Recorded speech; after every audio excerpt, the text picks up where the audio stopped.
Game of Thrones is back. Yay! Yay! I thought us up at George RR Martini. It involves fire and fire. No. She doesn't according to my Game of Thrones house things, I should be Tyrell. This is Oh god, I can smell it from here. mostly Sriracha. Cause all my house quizzes tell me I'm a Targaryen. So cheers. Just wait till I make a Fire rose burn. one. Yeah. Oh, I will hate that. You know how I hate tasty things. So before we talk about Cinder, let's talk about some of the ideas people threw at us regarding Arisen. And the dystopia discussion that we had last week. Yes. Well, we were kind of poo-pooing dystopia as an idea for the sequel. Emily Hopkins suggested that it would be like New Moon meets dystopia. Riley leaves her and it's like the end of the world, and then it is literally the end of the world, but she's too depressed to even care or notice. Hey, that would definitely. And then like, you know, you could like, cause our idea like was instead of like in New Moon where it's like November.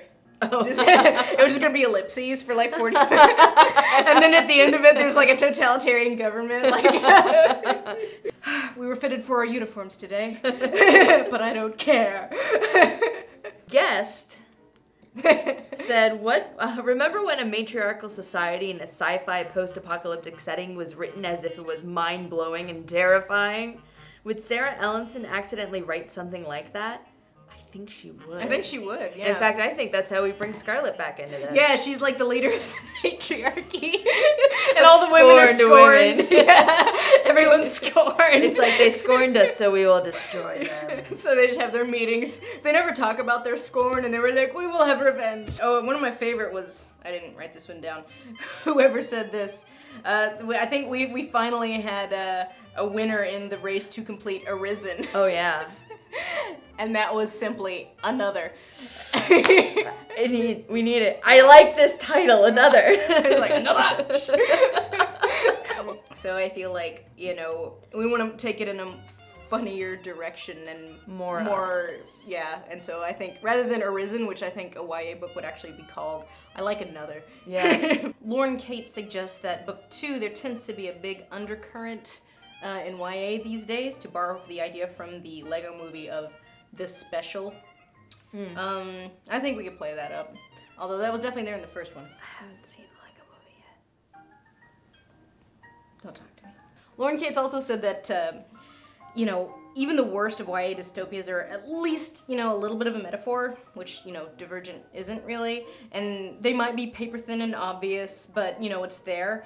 And Sarah doesn't exactly get layers, so if you're gonna go do dystopia, whatever would normally be presented as a metaphor needs to be like 100% on the nose. Like, I wonder what that could be, though. They take their guns away or something. Like, no, like there's a healthcare system called Schmo Schmama Schmer. And they're like, no, but I want to visit my doctor. They raise the minimum wage. No! And the moochers like crawl out. They're like the Morlocks. Reviewing time. We decided next week we're gonna go with Miss Peregrine's Home for Peculiar Children, based on popularity of suggestion. Before we start talking about Cinder, so we're gonna do this one in 2 weeks. So you have 2 weeks to read it. Another library copy. Thank you, Queen's Library. You are awesome. We picked this one because we presumed it wasn't focused on romance. We could be wrong. Yeah. For the next one, I say give us something adult, reasonably popular, within the last 5 years, little or no romance. So we can focus less on romance, even though that is relevant to our Cthulhu love. We still have to read that Eat, Pray, Love. Yeah, yeah. At some point, we gotta read Eat, Pray, Love. Or just keep pushing it up. Yeah, it was like next year. Cinder. Speaking of romance, the cyborg Cinderella retelling for our modern age, by Marissa Meyer. We read that, and it did indeed have a cyborg foot. Yes. Nella, what did you think of Cinder? Reading Cinder, I was struck by how well the plot moved along. Mm-hmm. It definitely kept up its pace and definitely got straight to the cliffhanger ending. Yeah. It was a snappy one. It's a series. Yeah.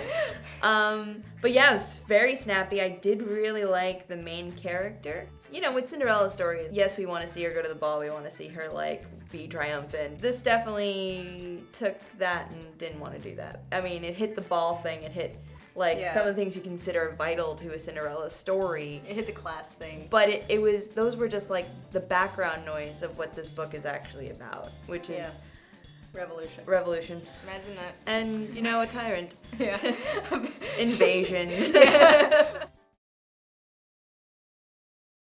I like how the tyrant is basically a completely unironic version of Scarlet. I know. She has auburn hair and everything. I know. Like, she's like walking all sexy, like the evil queen. Well, it's like funny because she like shows up, and everyone's like, "Oh, the evil queen is here."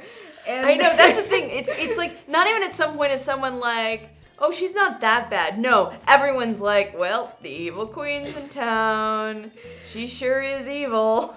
She mind controlling, baby killing, kills evil babies. Queen. Boy, she's doesn't evil. like mirrors. Sure is hot. Boy, is she hot. That's the worst thing about the evil queen. You know, she might look pretty, but the truth is, she ugly. Yeah. You know, she is. She ugly. She ugly. You know, and that's the worst thing a woman can be. She shows up and she's all like, no. Time to put my evil plan. That's what she's hiding under the veil she always wears. Her mustache. That she's twirls. That's half the book being like, and everyone's like, God, she's evil. But talking about evil characters, there's another character. There's a doctor character who shows up and you think, oh, now Cinder's gonna get it. Like, this guy is no good. He seems like to have an obsession with young girls.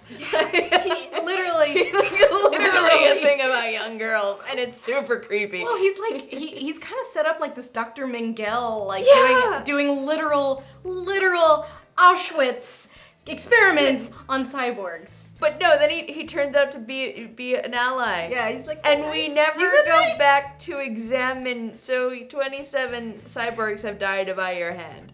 Like, he's a Dr. Fungel. It is just completely accepted in this universe that cyborgs are second-class citizens. Yeah. And it is never explained. They're just like, they're people. They're humans that have like, you know, artificial hearts or you know, bionic arms or whatever. Or there's the one guy that gets listed as a cyborg who's just missing a foot. Yeah. Like, he's got like a peg leg that happens to have like a little robot. I want to know what happened in this world to turn people so against prosthetics. Yeah. I mean, if you get a titanium hip replacement, does that make you count as a cyborg now? Yeah, it's this world is incredibly... Was there the cyborg wars? Yeah, it's just like, was that World War IV that they mentioned? This world is incredibly ableist. I mean, is it like Star Trek where like, oh no, not eugenics, the eugenics war, and this but they is never the mention cyborg it. Like, war. Okay, granted, this is book 1 of 3, so maybe it gets mentioned. But like, as it is, it's like it's never even alluded to, like why cyborgs are so shat upon. They're like basically literally slaves. Yeah. Like, can be owned and sold for no reason other than they have prosthetic foot. Yeah. Which of course is our Cinderella thing. See, her foot comes off. Which I thought was clever. Like, I feel like it depends on what you like. It felt on the younger end of YA to me, because it was a really short, compared to something like Daughter of Smoke and Bone series or even Twilight or The Fifth Wave. It was really short. It was super predictable. Like, the twist at the end is like, it was so obvious. It's like, it can't be that. It's gonna be a bait and switch. It has to be a bait. I knew it was gonna be that. No, it wasn't. The characters are not super deep, and but it was like all concept. But the concept I thought worked. But it was fun. Yeah, it was fun. It was a fun concept, and I would definitely want to read the next like 3 books. Yeah, no, I'm on board. I'm like, I want to see what happens to Cinder. Yeah. I want to find out about the lunar. Like, so there's a nation on the moon that's been there for like hundreds of years, and supposedly they're really wealthy and self-sustainable on the moon. I really want to know how that happened. I hope they go into that. I do, because I'm kind of like, at least Mars has the ice cap. Yeah. The moon's got a whole lot of nothing. Yeah. So anyway, Marissa Meyer, someone in the comments pointed out that she was apparently a former fan fiction author, and which is apparently for like Sailor Moon, which I think Oh. really makes a lot of sense considering, you know, the 4 books. It's like Sailor Cinder, Sailor Scarlet. Yeah. So, you know, it's like Sailor Winter. yeah. Well, I mean, like this isn't like 50 Shades of Grey, where it's just like I'm taking my, you know. No, this is an example of someone who wrote fan fiction who did a good job with it. Well, I mean, I think it's like she took the things she liked about the fandom that she was Yeah. in and reapplied it to a completely different thing, which I can totally dig. I can't express how little I cared about the romance and also didn't buy it. Well, also because like I just really felt like they both just needed a puppy. There are so many larger things at stake, and she keeps going, he's not gonna like me. And I get that that's the thing that teenagers will relate to, does he like me? Yeah. But in this case, I didn't buy it because the stakes were so high. It's like, get your shit together. Yeah. Come on, focus. I realize you're 16, but you're framed as smarter than that. Yeah. Someone in the comments asked if there is a Tiger's Curse comparison, because this does take place in New Beijing, which is like 1,000-ish years in the future or something. No, because Tiger's Curse at least tries to incorporate the culture. This one does not at all. Like, you know, someone like allude to like someone's wearing a kimono, or maybe there's like a Buddha in the corner or something, but it really has fuck all to do with China. Yeah. And it's very much about all the continents have pretty much been divvied up into commonwealths, or like Europe is Europe, Africa is like United Africa or something.